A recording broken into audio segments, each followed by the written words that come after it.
हालांकि यहाँ बताना महत्वपूर्ण है कि वे देवांशी थे, देव अंश से थे, देवांशज कह सकते हैं। उनका शरीर पशु का होते हुए भी वे उपदेवताओं की श्रेणियों में थे।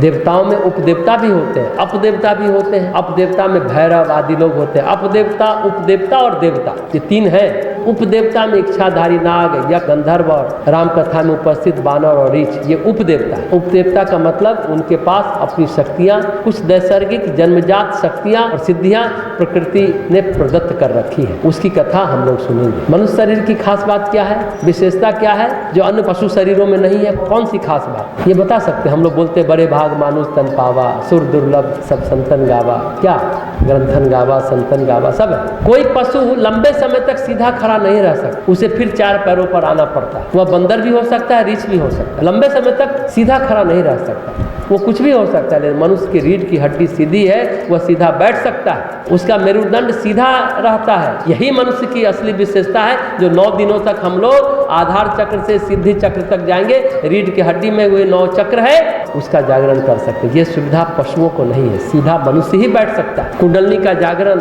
9 चक्र का, या योग में 7 चक्र होते, सप्त चक्रों का जागरण ये मनुष्य की विशेषता है, वही कर सकता है। यही मनुष्य की जो विशेषता है उसे आध्यात्मिक बनाती है, क्योंकि मनुष्य रीढ़ की हड्डी से सीधा बैठ सकता। क्योंकि मूलाधार से लेकर सहस्त्रार तक जो ये 7 चक्र 9 चक्र की बात हमने कही ना, योग में 7 और तंत्र में आधार से सिद्धि चक्र तक जो 9 चक्र है वह सीधी रेखा में है, उसमें कहीं कोई अवरोध नहीं है। उनके जागरण में कोई अवरोध नहीं है। उसे ऐसा दुर्लभ शरीर मिला जिससे वो प्रत्येक योगासन को कर सकता है। वो कोई भी आसन प्राणायाम कर सकता है, चाहे तो पद्मासन लगाकर बैठ जाए या सुखासन लगाकर बैठ जाए। उसके पास क्या है, बैठकर उपासना करने की सुविधा है, यानी जीवात्मा को परमात्मा में विलीन करने की सुविधा है। इसलिए यह मानव शरीर दुर्लभ शरीर, ये ऐसा उपकरण मिला है। थोड़ी सी मेहनत कर ले, आसक्तियों का त्याग कर ले, पाश्विक वृत्तियों का त्याग कर ले, तो हम परमात्मा को उपलब्ध हो सकते हैं।